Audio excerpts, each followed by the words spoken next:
The Alpine winds howl through the narrow valley of Argau, as though the mountains themselves are whispering warnings into the ears of the living. The year is somewhere in the unsettled middle of medieval Europe, a continent of feuding lords, dark forests, fortified towns, and uncertain destinies. Watermills creak, church bells ring unevenly across scattered settlements. Wolves stalk the edges of farmland. Merchants cross muddy roads, praying they reach the next walled city alive. In this world of fractured sovereignties, of shifting loyalties and rival banners, one family stands on the precipice between obscurity and immortality. And they know it. They are the Habsburgs, though that name, still young and unimpressive, means little to anyone beyond a few valleys. Their castle is modest, perched on a rocky hill above a bend in the river, more practical than majestic. Its stone walls sweat in the mist. Its gates creak under the weight of damp winters. The banners above it flutter with an ambition far greater than their modest fabric can sustain. Inside its great hall, lit by torches that throw restless shadows across rough-hewn beams, sits the man who has decided that fate is no longer something to accept, but something to manufacture. Rudolf IV, restless, sharp-eyed, intoxicatingly ambitious. He drums his fingers on the oak table as scribes prepare ink and parchment. The air is thick with a tension none dare voice. They know what is about to happen, and yet none truly believe it possible. The walls smell of smoke and tallow. The atmosphere smells of conspiracy. "Write," Rudolf commands. The quills scratch. Slowly, meticulously. Rudolf dictates a new past for his lineage. In this invented genealogy, the Habsburgs are no longer mere regional lords. No, they become descendants of ancient Roman patricians, heirs to forgotten imperial dignities, spiritual sons of biblical patriarchs. They inherit lands they never touched, mingle with dynasties that never acknowledged them, and claim titles no king ever granted. "Add the seal," Rudolf says. A scribe hesitates. "Sir, this is the seal of the emperor." Rudolf smiles coolly. "Yes, and after today, it will be ours in every chronicle that matters." The wax is heated. The falsified document receives the imprint of power, a crimson sigil enclosing a lie so grand it will reshape Europe for centuries. This is not a forgery of desperation. It is a statement of intent. In a world where parchment determines destiny, where lineage is law, where seals legitimize crowns, this single forged charter plants a seed strong enough to crack stone. When other princes learn of his claims, they protest, complain, sneer behind closed doors. But publicly, reluctantly, they accept it. Because in medieval Europe, if a claim is written boldly enough, repeated loudly enough, and sealed convincingly enough, it becomes truth, and thus begins a saga that will stretch across continents, wars, faiths, empires, oceans, and centuries. The Habsburgs have forged their past. Now they will build their future, not with armies, not with miracles, but with marriage. The dynasty's great weapon, sharper than any sword, more permanent than any battle, is born in this dimly lit hall, and Europe will never be the same. If the forged genealogy was the spark, then marriage became the wildfire that carried the Habsburg name far beyond the fog-drenched valleys of the Alps. Here begins the metamorphosis, the moment when a minor noble family discovers the most powerful weapon of medieval Europe, the strategic union of bloodlines. It starts quietly, almost unnoticeably. In a damp, narrow hall lit by torches dripping pitch, the clan gathers around a long table. Maps are unrolled, names are whispered. Heraldic symbols, lions, eagles, fleur-de-lis, flicker in the candlelight. There is no army to deploy, no treasury to buy lands, no legendary ancestors whose shadow they can claim. So they choose the path open to the patient and the cunning. They marry their way into greatness. The first of these unions links the Habsburgs to a wealthy Flemish line whose lands lie far beyond the Alpine passes, fertile, rainy, humming with trade. It is an unlikely match, a mountain-born prince with no naval ports to his name, and a lady whose dowry includes bustling towns, wool markets, and the most coveted commodity of the medieval North, coin. When the wedding bells ring in a fog-soaked cathedral, observers dismiss it as another political marriage among dozens, But the Habsburg patriarch sees it differently. It is not a bond, it is a bridge. Overnight, the family's realm stretches farther than any sword could have carried it. Once the first bridge is built, the others come faster. A union in the Low Countries, another in the lands of the rising sun, the Iberian Peninsula, where ports spit ships toward new worlds and new fortunes, another with a widow who holds claim to a strategic valley, another with a child heiress to a fractured principality whose nobles despise one another more than any foreigner. Each marriage is a quiet conquest, no blood spilled, no sieges required, just careful negotiation, sealed parchments, and processions of gold-laced fabrics and incense-laden altars. And as each new spouse arrives, the Habsburg coat of arms swells like a tapestry consuming the motifs around it. By the third generation, the dynasty owns more land from marriage contracts than most kings accumulate through centuries of warfare. Europe begins to notice. In wine halls, in monastery gardens, in the corners of cloistered courts, murmurs spread. The Habsburgs are everywhere. They will marry us all into obedience. Their blood is already in half the ruling houses. If they continue like this, they won't need a crown. The crowns will come to them. And so they do. One union in particular, agreed not out of love but out of cold political necessity, becomes the axis upon which the fate of continents will turn. When a Habsburg heir weds the princess of a sprawling western kingdom, the result is unprecedented. A family that once ruled a valley now inherits lands touching two oceans, kingdoms older than Rome, fleets that scour seas for gold and spices, and soon territories beyond the horizon that Europe had not even imagined. It is the moment the dynasty stops being a local power and becomes a continental organism, stretching tendrils into every court, every dispute, every throne crisis. The Habsburgs have no need to conquer Europe with swords. Europe willingly hands itself over through marriage beds, one royal ceremony at a time. Chroniclers in candlelit scriptoria begin to summarize this strategy in a phrase that will echo for centuries. Let others wage war, you, fortunate Austria, marry. This is not just an observation, it is a prophecy and a warning. For what the Habsburgs are building has no precedent. A dynasty without borders, a power without a single homeland, a ruling house that accumulates realms instead of ruling them. Their empire is not born from the battlefield, it is assembled in cathedrals, and the world has not yet realized the cost. The marriage alliances have done their work. The forged genealogy has served its purpose. And now, almost without the world noticing, the Habsburgs stand on the threshold of something no European dynasty has ever achieved, a dominion so vast that daylight never leaves it.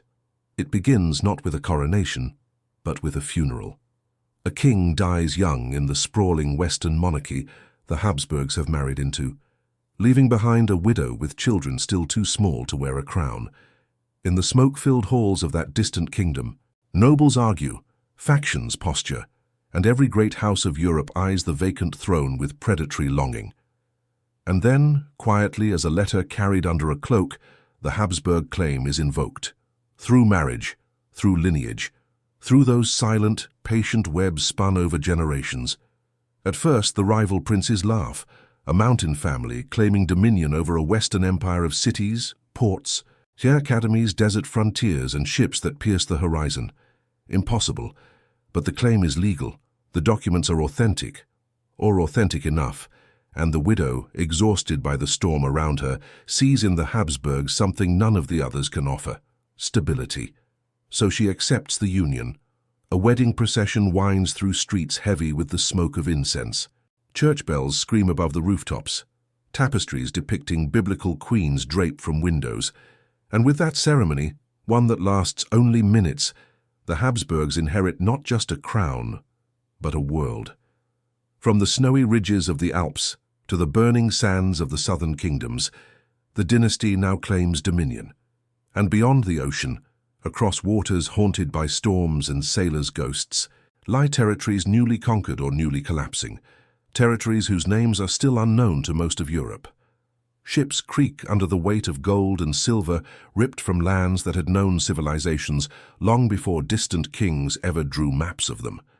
Entire palaces in Europe glitter with chandeliers paid for by veins of metal torn from mountains thousands of miles away. The Habsburgs have become custodians of a global engine, a violent, relentless machine fed by conquest, plague, forced labor, and unimaginable human loss.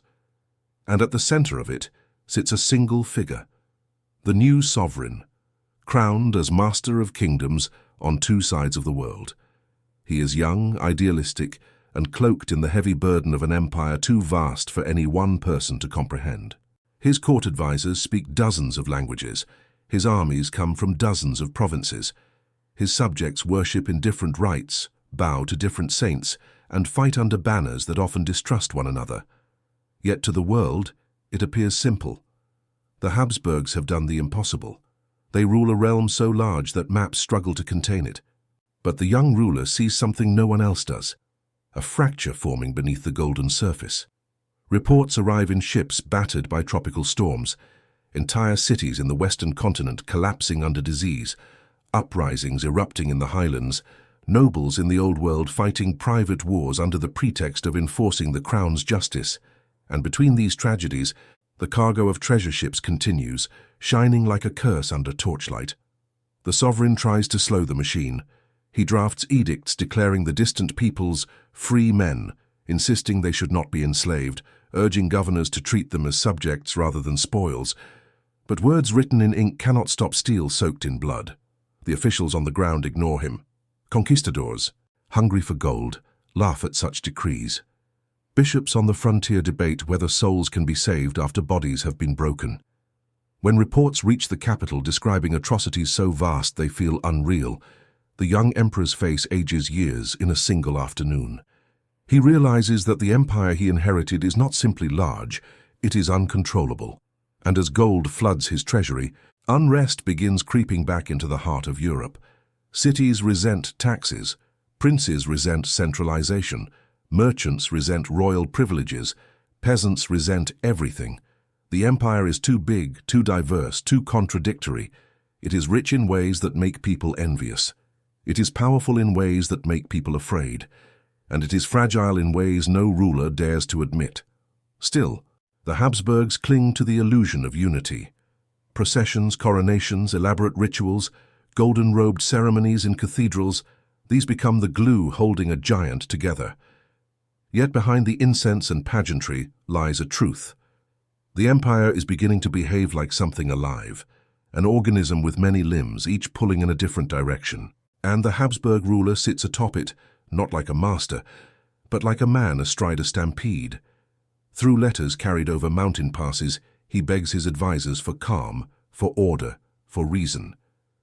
But the world is changing faster than parchment can carry words. Across Europe, discontent mutters under the surface like thunder. The dynasty has reached the peak of its power. And at the peak, the winds are coldest. Soon a storm will break across the continent, a storm no sovereign, however powerful, can escape. That storm begins with a hammer striking a church door, but that belongs to the next chapter. It begins without trumpets, without armies, without crowns. It begins with a monk and a nail. In the chill of an autumn morning, in a small university town wrapped in fog, a scholar walks toward a church door carrying a parchment covered in arguments. He does not intend to start a revolution. He does not imagine entire nations will soon bleed because of these words. He only wants a debate. But when the hammer strikes the wood, the echo does not stop. It travels. Across villages where peasants whisper about corruption, across cities where merchants resent the old order, across universities where young men long for clarity and purity, across palaces where rulers search for new tools to weaken old enemies. And inevitably, that echo reaches the Habsburg emperor. At first, he dismisses the monk as a nuisance, another scholar with another complaint. The empire has seen hundreds of such men before, each forgotten within a season. But the emperor underestimates a simple truth. The world has changed, and words can now travel faster than coronations. Within months, the monk's ideas, translated into the languages of market squares and taverns, spread like sparks across dry grass. Pamphlets multiply. Nobles take sides. Priests take sides. And in the Habsburg court, that meticulously crafted palace of alliances, documents, titles, and marriages, panic begins to stir. The dynasty has always relied on unity, unity of land, unity of faith, unity of crown. Now the very idea of unity is dissolving. Princes in the northern provinces embrace the new faith not only out of conviction, but out of opportunity. A new religion means new legitimacy, and more importantly, a weakening of Habsburg authority. Every convert is a political declaration. Every church that changes its rites is a challenge to the emperor's rule. The Habsburgs react with proclamations, with councils, with condemnations, with the fire of tradition. But Europe no longer bends easily. One province rises in open defiance. Another begins printing pamphlets mocking the emperor. Another quietly arms itself for protection. Suddenly, the once unified imperial map begins to look like cracked glass. The emperor feels the weight of all this in his bones. He rides from city to city, summoning nobles, pleading for loyalty, warning of chaos. His face grows gaunt. His nights become sleepless. The grandeur of his empire, the empire that once stretched across oceans, now feels like a stone tied to his chest, dragging him deeper each day. In the West, he faces revolts from bankers and merchants who no longer wish to pay for imperial wars. In the East, he faces pressure from a vast rival empire pushing at his borders. In the center, once loyal princes whisper treason behind locked doors. And then comes the turning point. A meeting is called, a great diet, a council of princes, bishops, and electors gathering in a hall so large its roof seems to float on shadows. The emperor enters in full regalia, gold and crimson shimmering beneath torchlight. He believes this is his moment to restore order, but the monk refuses to recant. He stands before the emperor, surrounded by the greatest powers of the age, and says he cannot take back his words, not even for a crown, not even for an empire. In that moment, the Habsburg emperor faces something he cannot intimidate, a conscience, and he loses. From that council onward, the empire is no longer merely divided. It is wounded. Years pass. Dozens of edicts are issued. Conflicts erupt like boils on the skin of Europe. Villages burn. Neighbors turn on neighbors. Scripture becomes ammunition. The emperor ages rapidly, his hair graying, his hands trembling during Mass. He had hoped to be remembered as the man who united continents. Instead, he is becoming the man who presides over collapse.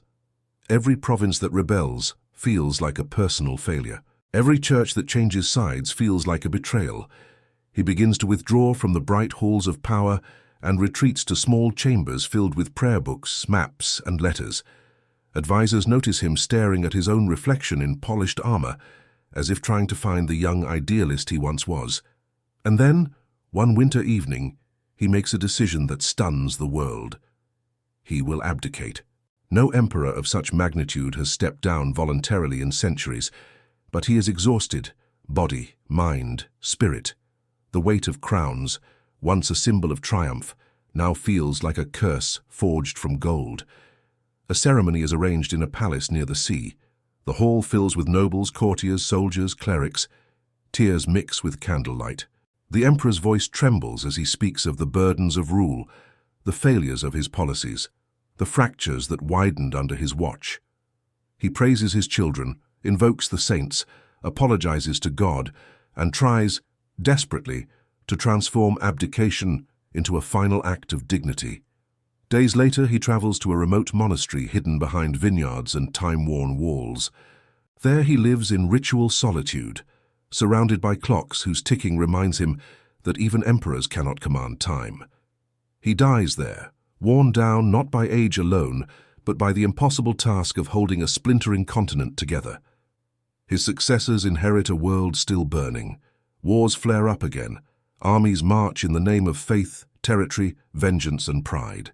Habsburg cousins fight Habsburg cousins, each defending a different vision of the same dynasty's legacy. Provinces switch allegiances like weather vanes caught in a storm, and though treaties eventually force the continent into a fragile peace, the truth is undeniable. The dream of a united empire, the The dream that began in a forged parchment and grew into a global colossus has shattered. But the Habsburgs themselves endure, because even broken glass can still reflect power. They retreat from the impossible goal of ruling everything and turn toward something more subtle, survival through adaptation. They build fortresses to shield their borders. They erect universities to strengthen their culture. They commission grand cathedrals to reinforce their faith. They govern not by commanding all of Europe, but by mastering the pieces they still hold. Yet the scars of the fire remain, in divided nations, splintered churches, and memories of wars that turned fields into graveyards. And the dynasty knows, the world has changed forever. Still ahead lies decadence, eccentric rulers, desperate inheritance crises, a labyrinth of political marriages, and a war so devastating it will redraw the map of civilization. The next chapter begins where this one ends, in smoke, uncertainty, and the quiet determination of a dynasty unwilling to bow to history. When the fires of religious war finally dim, Europe does not return to peace.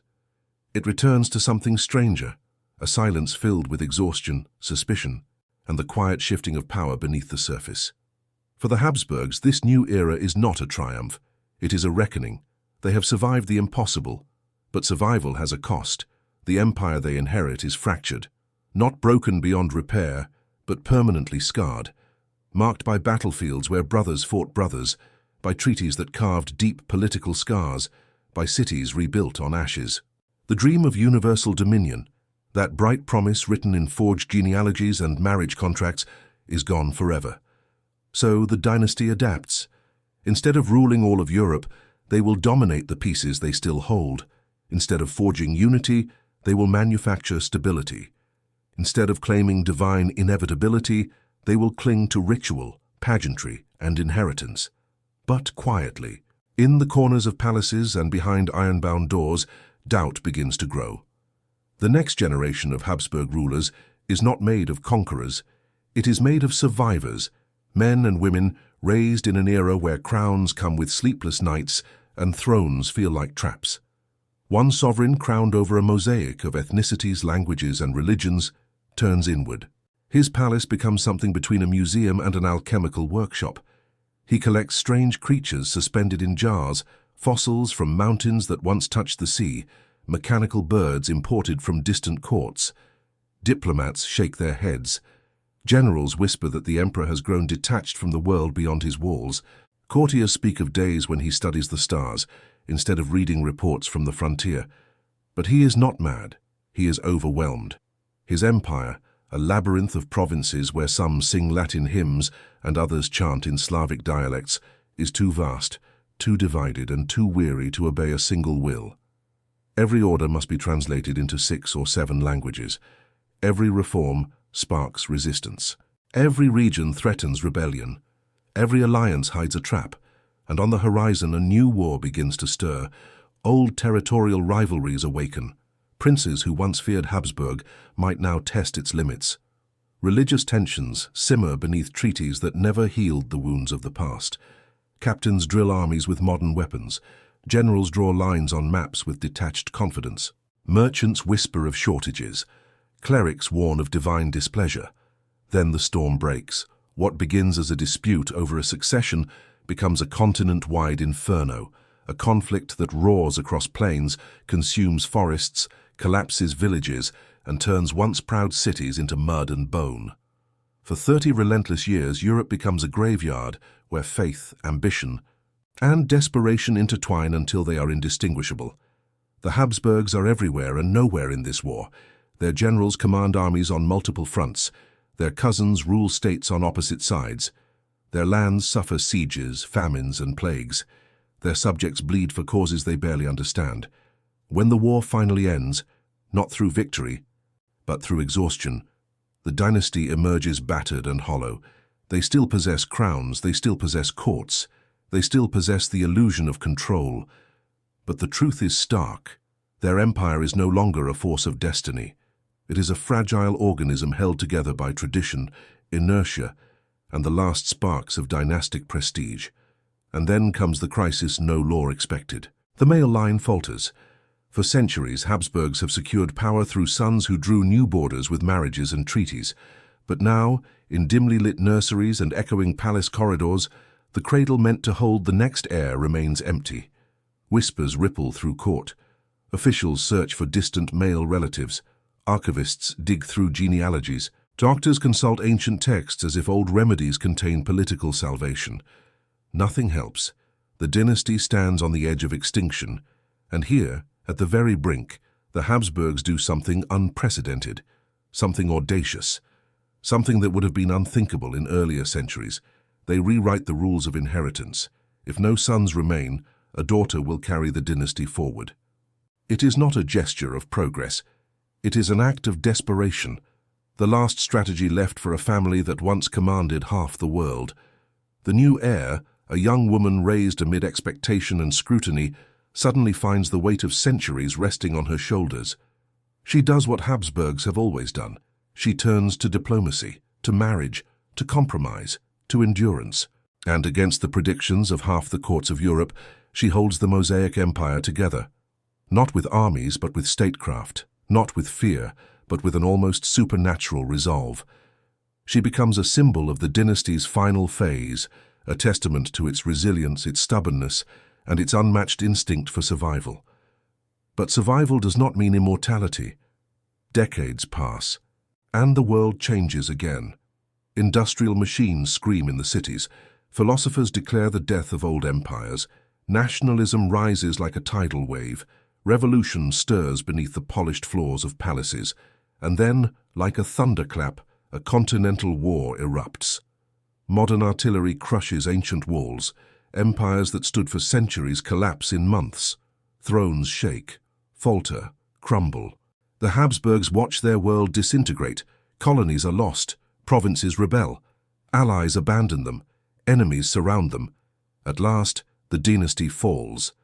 Not with a heroic final stand, not with a dramatic betrayal, but with a quiet, exhausted resignation. A recognition that the world they once shaped no longer exists. The emperor abdicates. The palaces become museums. The titles become echoes. But history is not finished with them. Walk today through Vienna, Prague, Budapest, Madrid, Brussels, and you will find their fingerprints in stone and memory. Cathedrals they raised still pierce the clouds. Streets they planned still wind through modern cities. Borders they drew still spark tensions. Documents they forged still sleep in archives, shaping the stories nations tell about themselves. The Habsburgs fell, but their consequences didn't. A forged lineage created an empire. A marriage strategy built a continent-long dynasty. A world war destroyed what centuries had constructed, and yet their shadows linger long and inescapable. Because some empires disappear, but others dissolve into the foundations of the world. Too vast, too old, too influential ever to be truly gone. The Habsburgs belong to the latter. Their story ends, but their impact has no end.